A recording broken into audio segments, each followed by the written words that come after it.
Good afternoon, everyone, and welcome to Hospitality Newfoundland and Labrador's webinar, Climate Change Impacts on Outfitting Businesses. My name is Craig Foley, and I'm the CEO of Hospitality Newfoundland and Labrador. We're very pleased that you could all join us today, and we're looking forward to some great discussion. Before we get started, there's a few housekeeping notes. This is a webinar, so using the chat window is important, and I noticed that some people have done it. I'm just reading a chat that Corey had there. So Corey, just give me a second and I'll get right back to you on that. Also, there's a raise your hand option from the icons below. And at the end of certain sections, we will ask for questions, and we ask that you use the question and answer box to do that. I want to respectfully acknowledge the province of Newfoundland and Labrador as the ancestral homelands of many diverse populations of Indigenous people who have contributed to 9,000 years of history, including the Beothuk on the island of Newfoundland. Today, this province is home to diverse populations of Indigenous and other peoples. We also acknowledge with respect the diverse histories and cultures of the Mi'kmaq, Innu, and Inuit. I would like to thank our partners for their collaboration and support on this initiative: Natural Resources Canada, the Department of Environment and Climate Change, the Department of Tourism, Culture, Arts, and Recreation. We're very happy to have Lindsay Allen with us today. Lindsay is a climate resilience engineer with CBCL Limited and is a registered professional engineer in the province of Newfoundland and Labrador. Lindsay specializes in climate change risk assessment and adaptation planning, supporting a wide variety of sectors, including municipal asset management, private industry, infrastructure design, and natural resource management, among others. Lindsay's risk assessment work involves analyzing climate change projections against design, operations, regulatory practices, and the natural environment to identify potential impacts from climate change and develop adaptation solutions. She also has extensive experience in facilitating stakeholder engagement workshops and consultation sessions to incorporate local perspective and expertise into risk assessment and adaptation planning. Climate is an extremely important issue that will have an impact on tourism operators. Hospitality Newfoundland and Labrador, the provincial and federal governments, have recognized that to ensure the industry remains sustainable in the long term, tourism businesses and organizations must be able to identify risks to their business to effectively plan for adaptation. Climate change is impacting Newfoundland and Labrador's land, ocean, and related ecosystems. Tourism businesses that heavily rely on these ecosystems won't be able to operate in the same way over the coming years due to changes in the operating conditions of these ecosystems. Hospitality Newfoundland and Labrador is doing a three-part series on climate change and its impact on various tourism sectors.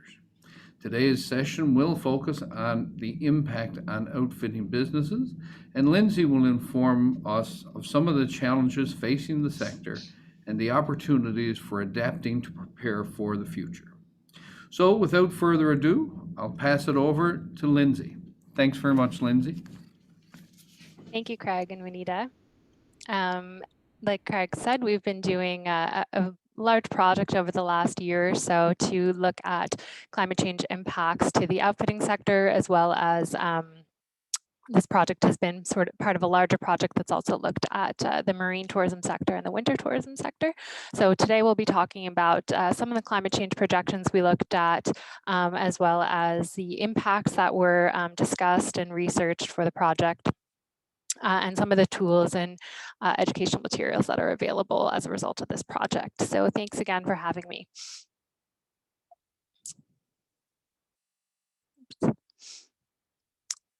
So before I get started, I just would like to, there's a few acknowledgements here.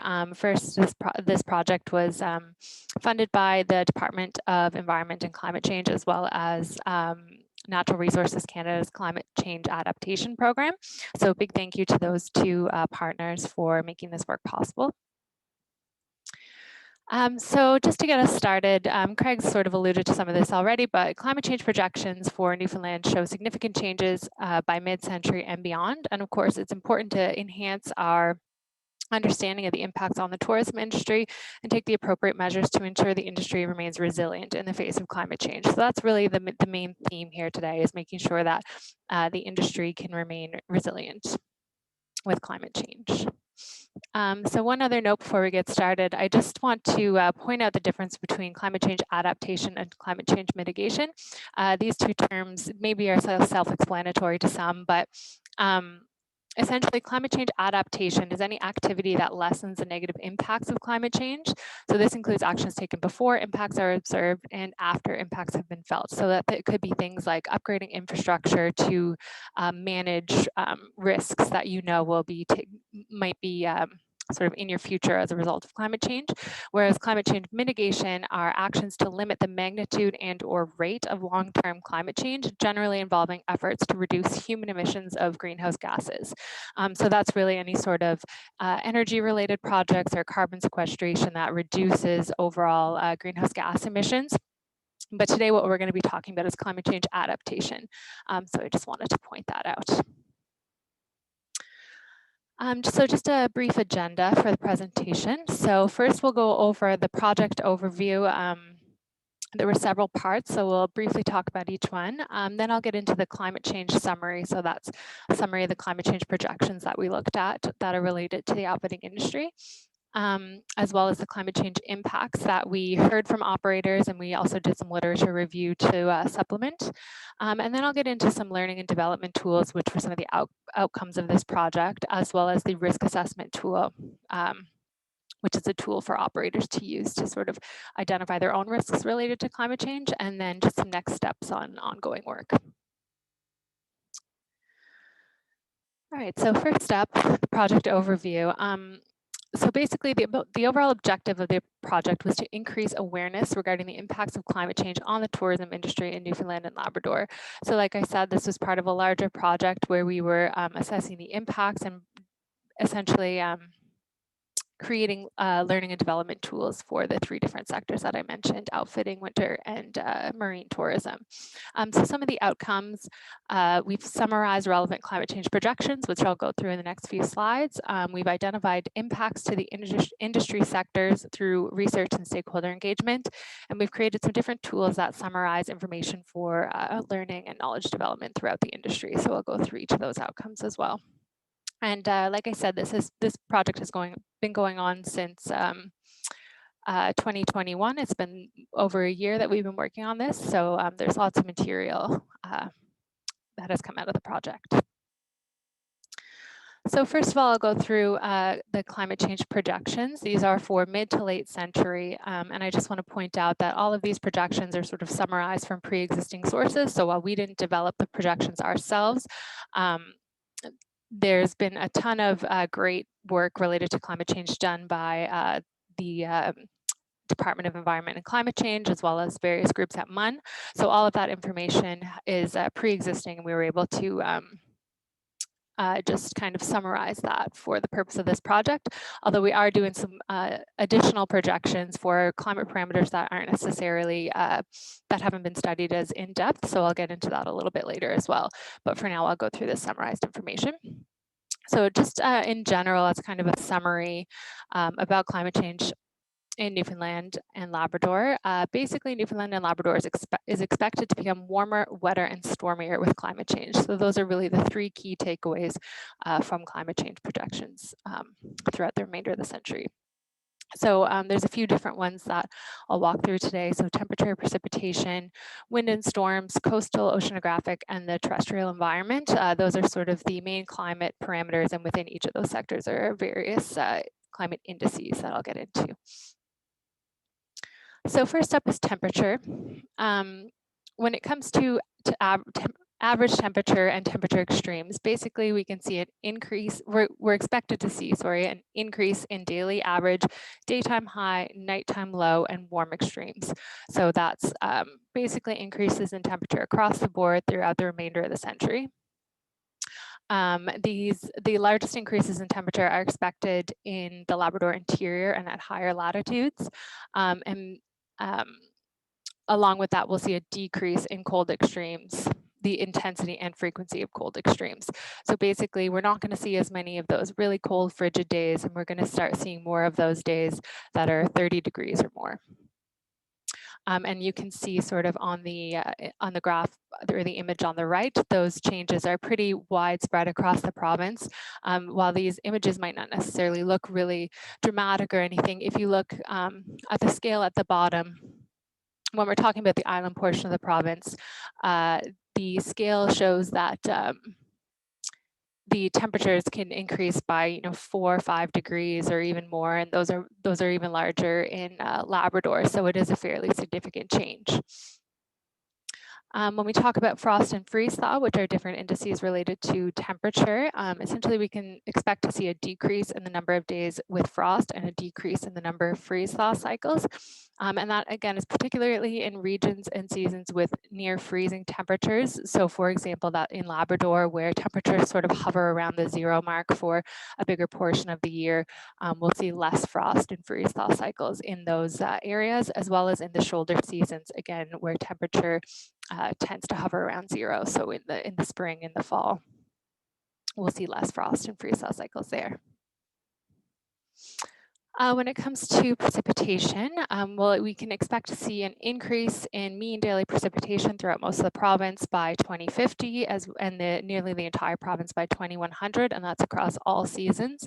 And widespread increases are expected in Newfoundland, with changes being typically smaller in the Labrador region. In terms of precipitation intensity, we're looking, that's referring to events such as the 3-day, 5-day, 10-day precipitation, or the number of days with greater than 10 millimeters of rain. And we can expect to see an increase in the mean intensity of all of those events.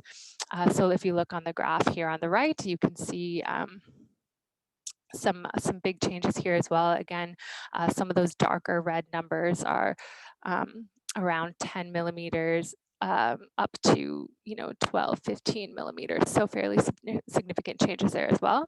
And of course, you can see that the biggest changes are particularly in Newfoundland along the south coast. And the biggest changes are in the winter months and also in the late century. So we will see changes by mid-century, but the largest changes will be late century. So that's sort of the 2070, 2100 time horizon. Continuing with precipitation, we have some winter-related parameters. So I know a lot of outfitting businesses don't necessarily operate in the winter, but of course, a lot of these parameters will still impact businesses in terms of infrastructure damage, things like that related to snow loads or freezing rain, things like that. So first up, snow, winter rain, and rain on snow. We can expect to see an increase in the amount of snow in the Torngat Mountain region, as well as an increase in snowpack density. So that's an increase in the total amount of snow and the density of the snowpack. But essentially, we'll see a decrease everywhere else in the lower latitudes. But we'll also see an increase in the amount of rain falling on frozen ground or rain on snow.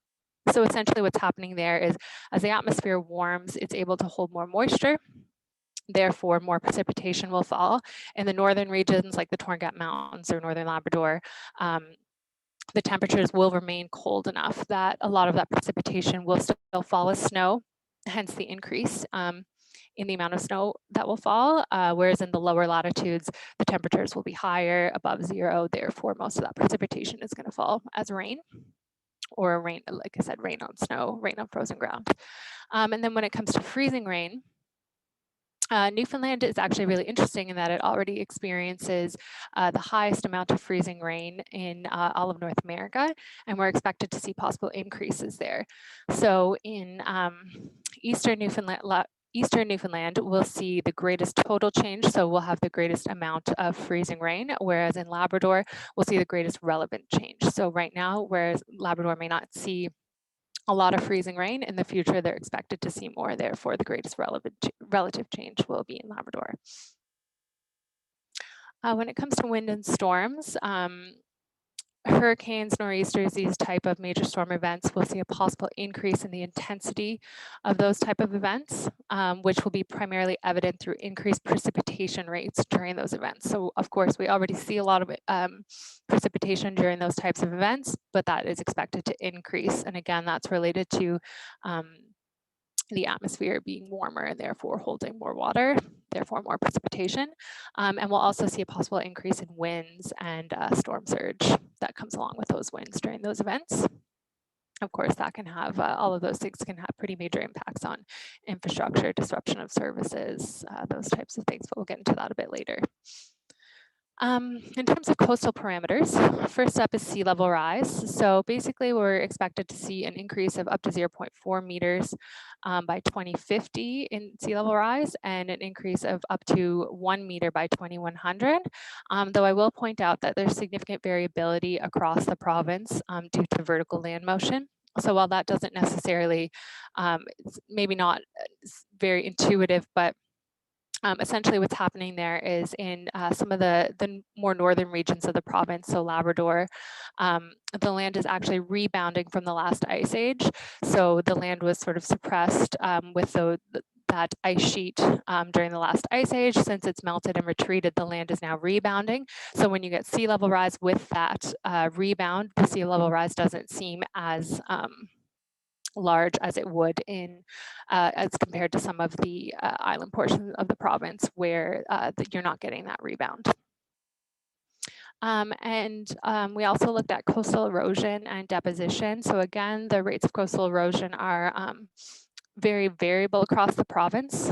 Most of the changes occurring in unconsolidated cliffs and beaches. So that's anywhere with sort of softer material and anywhere with really, hard cliffs. They're not seeing as much coastal erosion. And the reason for the coastal erosion, the increase in erosion rates is due to changes in the processes that drive erosion. So changes in wind, waves, groundwater, and surface water runoff. As those things increase, that's what's contributing to more coastal erosion. In terms of oceanographic parameters, when we look at things like ocean temperature, stratification, both of those things are increasing. And we'll also see an increase in marine invasive species as a result of the temperature increases. And we'll see a decrease in salinity, a decrease in pH, so that's the ocean becoming more acidic, a decrease in nutrient supply, as well as a decrease in sea ice and icebergs. And in terms of the terrestrial environment, so here we're really talking about the riverine environment. Essentially, we can expect to see an increase in wash-off or runoff events that are caused by extreme precipitation. And of course, that's likely to negatively impact water quality if you're getting these large rainfall events that are running off into the rivers. They're picking up chemicals and debris and other things along the way, which is being deposited in the river, therefore negatively impacting the water quality. We could also see some erosion around riverbanks and things like that. And we're also seeing an increase in the water temperature in streams and rivers. Of course, that's already being felt all throughout the province, and it's expected to increase even further in the future. And in terms of invasive species, pathogens, and pests, changing climate conditions will alter suitable habitats and competition dynamics. So things like the prey-predator relationship and food supply, all of those things, the dynamics of those things will change. And that sort of makes species, it's conducive to invasive species, pathogens, and pests. So more invasive species coming in and sort of threatening the species that we already have here. And that's pretty much it in terms of climate parameters. That was, again, a very high-level summary of the climate parameters that we looked at. There is, of course, more regional information available through the province's climate data portal. So I would encourage you to go there and look for any specific climate data relevant for your region. But if anybody has any questions for now, I'd be happy to answer them.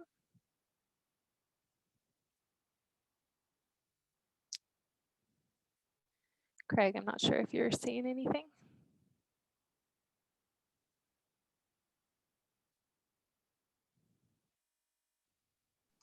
Nope, doesn't seem to be anything there, Lindsay. Okay, thanks.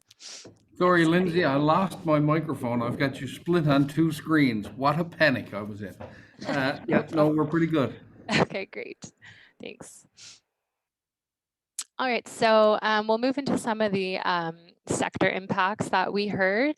So basically the impacts that we're talking about or that we looked at in our assessment came from stakeholder engagement with business operators in the outfitting sector, and we also did some additional literature review and research to either sort of support those, what we heard, or to identify anything else that maybe wasn't brought up. So some of the areas that we'll look at impacts from wind and storms, again, the terrestrial environment, temperature, precipitation, um, all of those things. So I'll get into some of those. Before we talk about the actual impacts, and before we before we did the stakeholder engagement in this project, one of the things that we wanted to identify was the actual assets that we were talking about when we were talking about impacts. So what exactly were we looking at impacts to?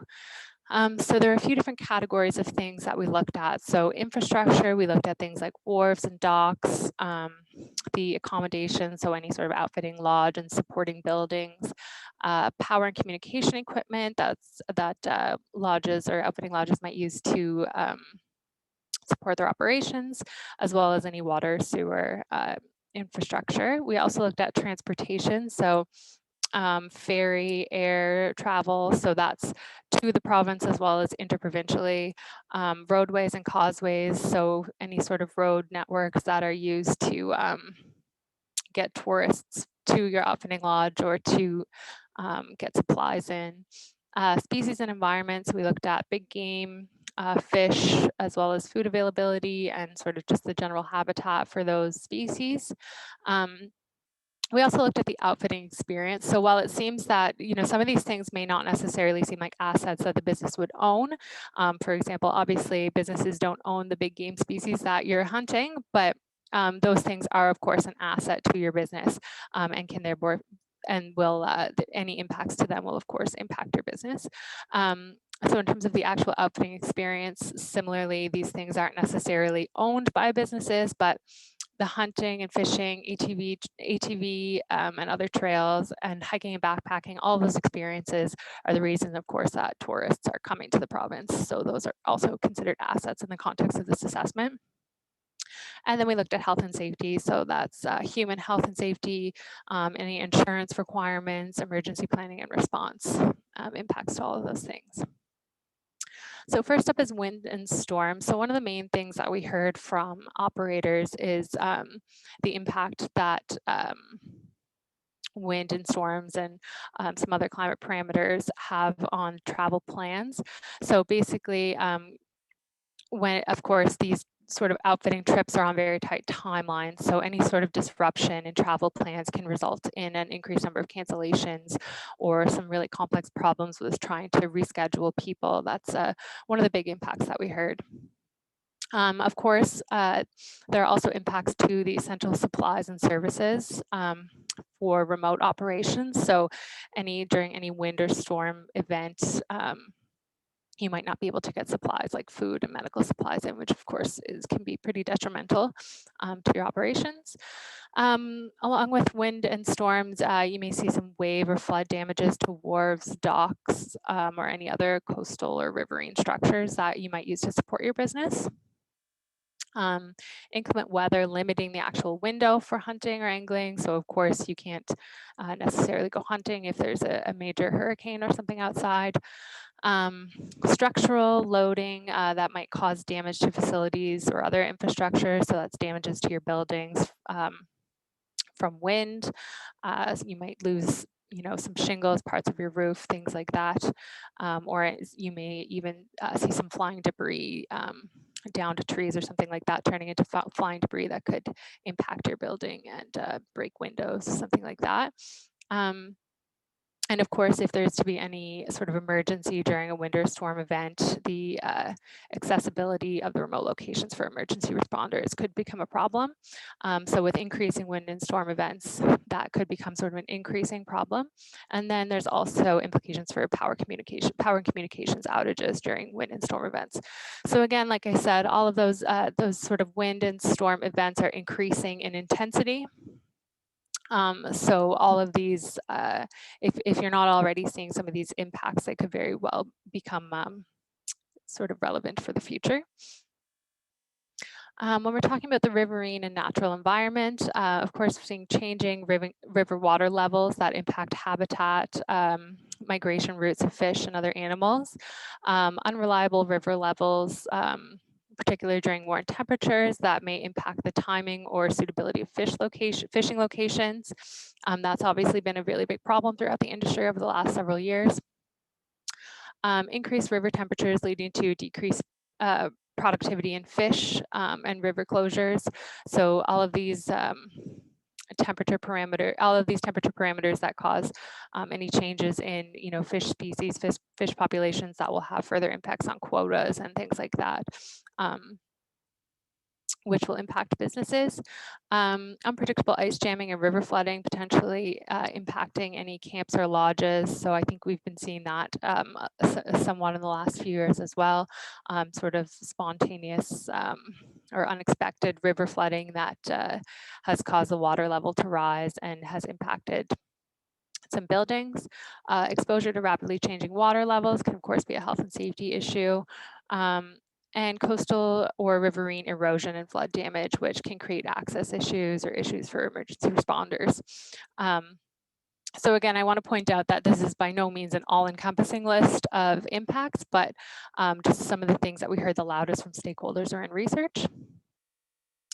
When it comes to temperature, we'll see sort of the increased reproduction, dispersal and distribution of insects, pests, and pathogens. So that's all that to say an increase in invasive species, which of course could have impacts on the species that are already here, the native species. Increased heat stress on animals, which can affect their sort of reproduction and productivity. The impact of temperature on species abundance and quotas. So those two things are pretty much related. So again, any impact to quotas could be an impact to the business itself. Increased exposure of tourists to extreme heat and heat waves. So as we see more of those days above 30 degrees, more intense UV radiation, tourists will be more susceptible to sort of heat stroke and those types of things, which is a health and safety concern for businesses. Increased operating costs for cooling requirements in buildings. So again, as temperatures rise, we're going to need more air conditioning and things like that in our building, which will increase our operating costs. And an increased exposure to wildfires. So with increased temperatures, we'll also see an increase in the length of the fire season. So potentially seeing more wildfires. And of course, because a lot of outfitting lodges are in rural locations, sort of in wooded areas, that could become a pretty major impact there.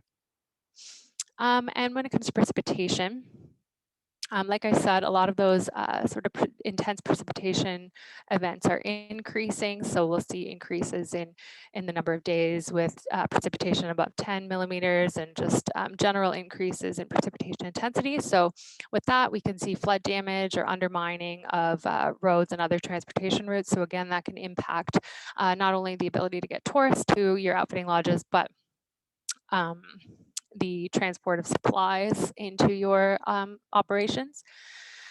Saturated ground making hiking and or ATV use difficult or impractical. So I know that in some cases, outfitting lodges tend to offer hiking or ATV tours, things like that. So of course, so with flooded trails and things like that, that would become difficult or impractical. Structural loading or damage to infrastructure. So again, that could be like rain load on your actual buildings. You could cause damage there. Or in this case, we're talking about any sort of trail bridges or things like that that you might use to access hunting or fishing locations. Basement and main floor flooding or undermining of foundations. So that's related to any any outfitting lodges or storage buildings, things like that. You could get some pretty major flooding there, and we have seen some major flooding in the past. Increased maintenance and repair costs as a result of all of those things, as well as increased or more expensive insurance requirements following any damages that you might incur. So again, all of these things just generally increasing operational costs. And then damage to trees and plants from freezing rain or flooding. So that could be undermining root systems or suffocating roots.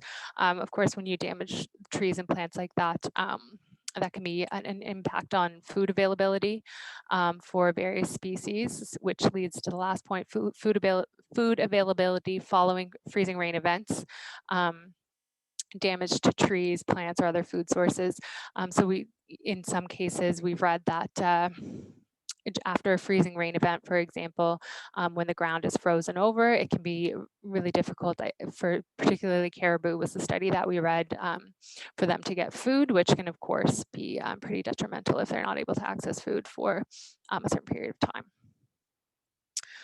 So those, again, were the main impacts we heard. I don't know if anybody has any sort of questions or stories or anything they want to add to that, but like I said, those were the key impacts, definitely not all encompassing, but the key impacts that we heard from stakeholders, from literature review. So those were sort of what we took forward when we developed some of these learning and development tools that I'll talk about in the next few slides. I think we're good to move forward.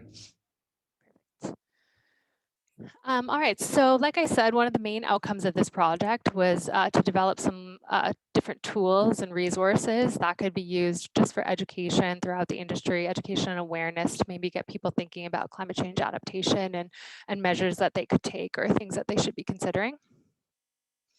So some of the different tools, first up we had the climate change projections overview. So basically all those climate change projections that I went through in earlier slides, all of those were summarized into sort of a 2-page PDF type document that will be available for distribution to Hospitality NL members. Similarly, we did sector-specific impacts overview. So again, sort of 2-page type PDF documents that summarize a lot of those impacts. Some of it might not be new information. Some of you may have seen, have already been facing those impacts, but certain things may be there that maybe you haven't considered in the context of climate change before and should. Maybe that'll, spark you to think about it in your future operations. So all of that will be available again in these summary documents that will be available through Hospitality Newfoundland and Labrador. And we also looked at some adaptation case studies. So we looked at examples where adaptation solutions have been implemented to support the industry. Again, wrapped up into 1- or 2-page PDF documents that are available for, or that will be available for information and educational purposes. And then the other tool that we developed was this risk assessment tool for operators. So basically, this is a 5-step tool that will help operators consider the specific dynamics of their businesses in relation to climate change in their region of the province. And this is meant for operators who want to better understand climate change and proactively incorporate climate resilience into their operations. So this is a pretty comprehensive tool. It's available in a large, or it will be available in a report that sort of walks the operator through each step of the tool. So I'm going to walk through it at a very high level right now. It's not meant to be a tutorial on how to use this tool, but basically just gives you a quick overview so that you know what is available. So before I jump into each of the steps, I'll just give a little overview of risk assessment and the key concepts. So basically, risk can be calculated as the product of the likelihood of an event occurring. So in this case, an event being a severe weather event or a climate change, multiplied by the severity of the consequences if that event were to occur. So both of those things can be in the tool are quantified on a 1 to 5 scale. So when we're talking about likelihood, a score of 1 would be a climate change that it's not very large, whereas a 5 would be a large change in a particular climate parameter. So for example, if we're looking at rainfall events, a 1 could be, you wouldn't experience many extreme rainfall events in a year, whereas a 5 would, in the future, you might bump that score up to a 5 and see, which would mean you would see a lot more rainfall events with climate change. Similarly for severity, a 1, if that extreme precipitation event were to happen, if you were looking at a particular asset, a 1 would mean the impact to that asset from that precipitation event would be fairly small, fairly minor, whereas a 5 could be sort of a complete loss of that asset because of the precipitation event. So again, the overall risk is calculated as the product of those two things, likelihood times severity, and essentially your higher scores. So you land somewhere on this heat map on the right here, and higher scores are related to higher risk and therefore a higher priority for adaptation. So that's sort of a very high level overview of how risk assessment works. So when we're using the tool, step 1 is just basically the collection of background data. So the real purpose of this step is to create an inventory of your assets that are key to your operation. That will be considered throughout the remainder of the risk assessment. So the tool sort of walks you through what assets are important, how to characterize them in the context of climate change. So things like the age, their construction, materials, their functionality, existing conditions, any historical impacts that were felt, thresholds for operating. So for example, if you wouldn't operate in wind speeds over, 70 kilometers per hour or something like that. All of those things, the tool walks you through characterizing your asset in the context of those things so that you can consider them in the context of climate change. And I'll just note that assets, again, like I mentioned earlier, can be physical, like infrastructure that the business might own, or non-physical. So the actual tourist attraction, so in this case, the hunting or fishing, as well as any operating plans or emergency response plans, things like that can all be considered in the risk assessment, because you may have to make changes to those things, even if they're not necessarily a physical asset that you own. Step 2 is climate asset interaction. So essentially once you have and I should mention, sorry, I'll go back to the previous slide. The tool instructs you to sort of summarize all of your information into a risk assessment matrix, which is shown here on the right. So on this first orange column, that's where you would list your infrastructure assets, or any assets that you're considering in the risk assessment. And then along the top would be the climate parameters that you're considering. So the tool actually has 5 climate parameters included within it. And it gives you the projections for those parameters so that you don't have to have any sort of knowledge of climate change yourself.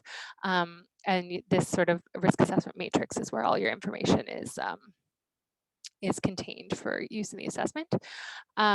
So step 2, climate asset interactions. So essentially in this step, what you want to do is go through each of your, I'll call them interactions. So for example, the interaction between extreme winds and storms on the top there, and a wharf, for example. And then you would just tick off if that interaction is expected to have an impact. So if there would be any impacts from extreme winds or storms on your wharf. If there is an impact, you would sort of just tick that one off, and that would be considered throughout the remainder of the assessment. If there wasn't an impact, you just wouldn't select that one, and that one is just not considered. It doesn't move forward in the assessment because by not identifying an impact, we're essentially saying that there's no risk there. So again, that's all done within the matrix. There's just sort of boxes for each one where you can tick off the interactions. And again, the tool walks you through how to consider each of those interactions and identify impacts. And I'll just note that the impacts that can be considered are physical, so that could be infrastructure damage. Like I said, operational, so any impacts to your actual operations, or financial, so anything related to, if you're going to experience damages or losses in revenue, all of that can be considered as well. So step 3 is climate change characterization. So this comes back to that likelihood scoring that I referenced in the beginning of the beginning of this section.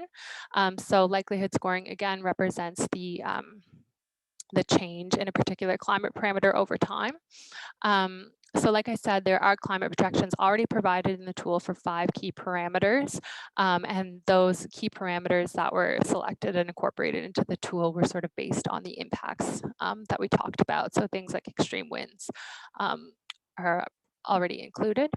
So like I said, you don't have to have any sort of knowledge of climate change.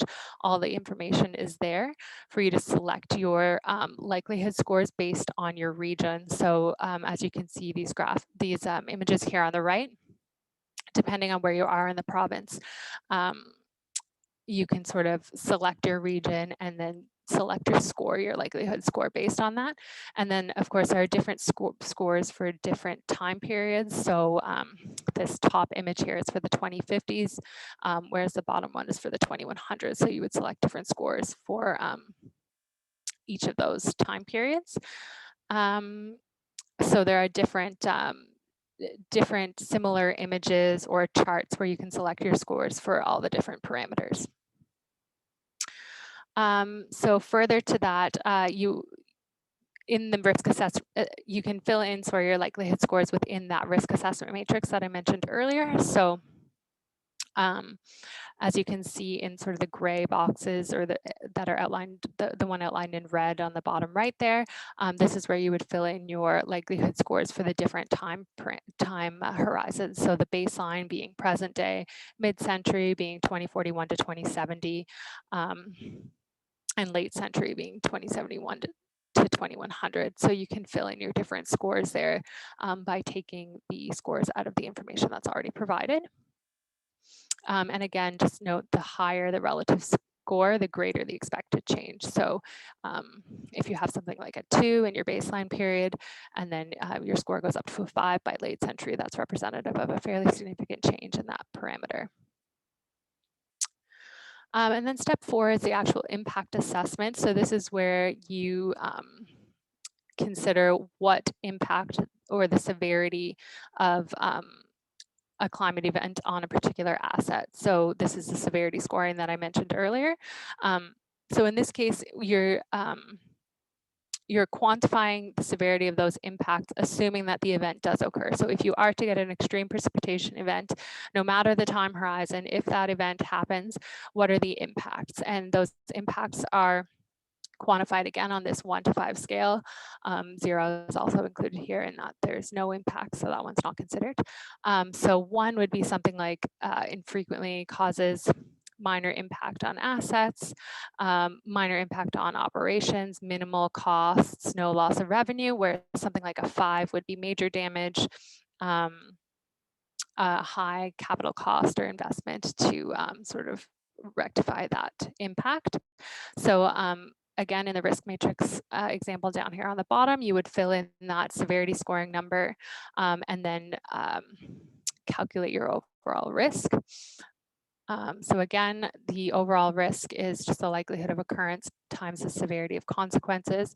So the higher the score, the higher the priority for adaptation. So essentially what you'll get is sort of a full picture.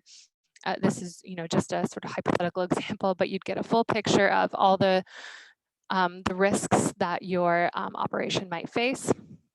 And of course, anything with a higher score is something that you should focus on relative to something with a lower score. So the other neat thing about this tool is that it kind of gives you a timeline perspective on risks. So you may have thought something might be a big risk in sort of the immediate near term, whereas when you complete this tool, maybe the climate change projections show that it wouldn't actually be a risk until late century. So it's not something you would have to consider right now. And that is basically everything related to the tool. So again, that was just a very high level overview, but there is a substantial sort of report there that's available, that will be available by H&L for use for operators. and basically just the outcome of the tool. So understanding the highest priority risks for incorporating climate change adaptation. Like I said, identifying timelines associated with overall risks, so short-term risk or long-term risks. And it can really, one of the main goals is to start thinking about planning for adaptation. So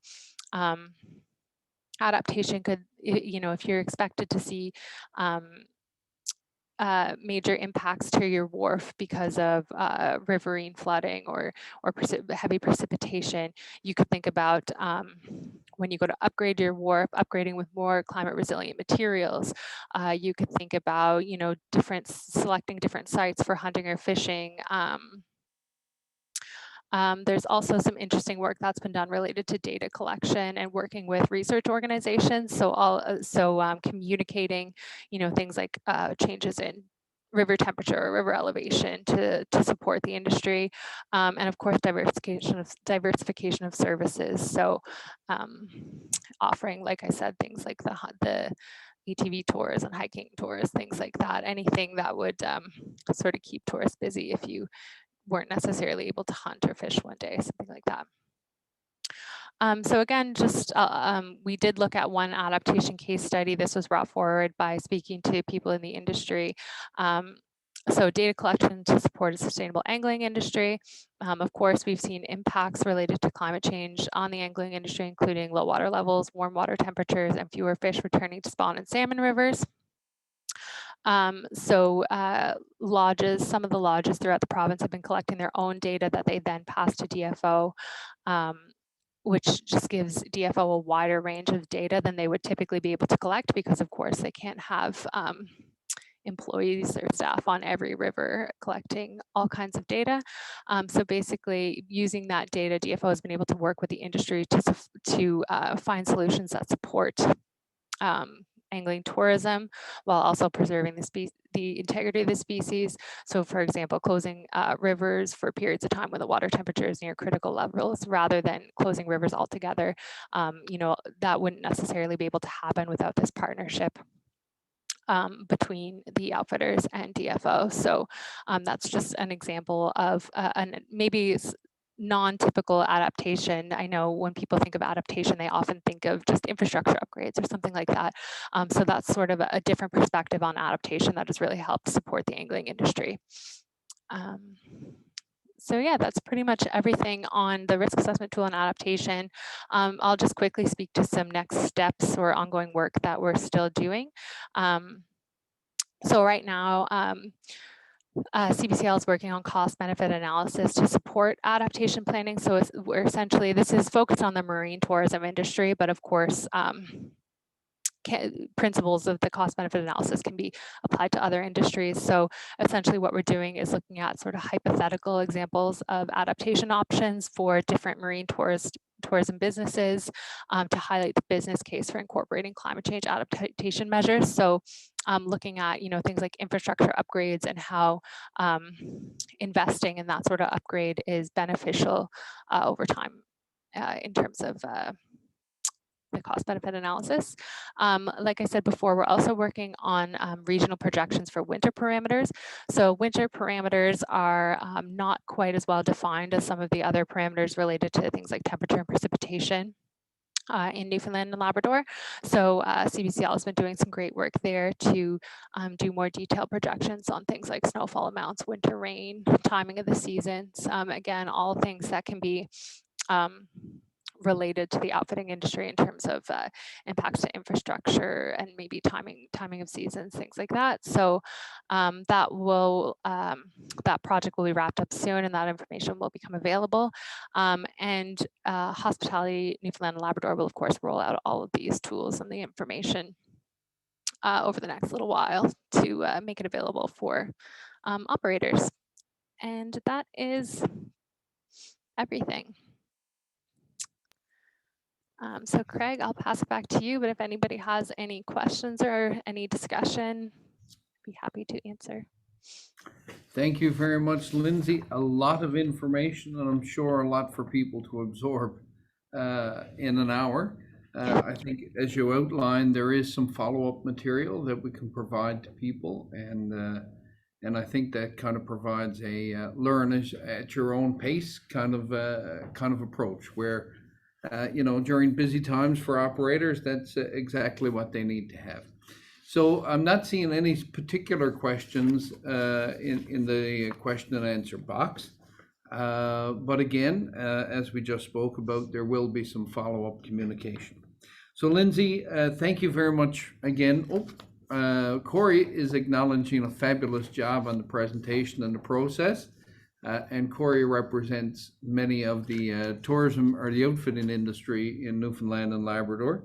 So Corey is a natural partner and conduit to share some of this information as well. So thanks to Corey and the NLOA for helping us with that. And again, thank you, Lindsay, for the great presentation. There's a lot of valuable information covered today. Our next session with Lindsay will be on May 26th, and we'll focus on winter tourism business. Be sure to stay tuned to your email, social media, and hnl.ca for how to register. Again, thank you to all of our partners for their collaboration and support on this initiative. Natural Resources Canada, Department of Environment and Climate Change, Department of Tourism, Culture, Arts, and Recreation. And thank you, everyone, for joining us today. I hope you have a great week ahead. Thanks so much.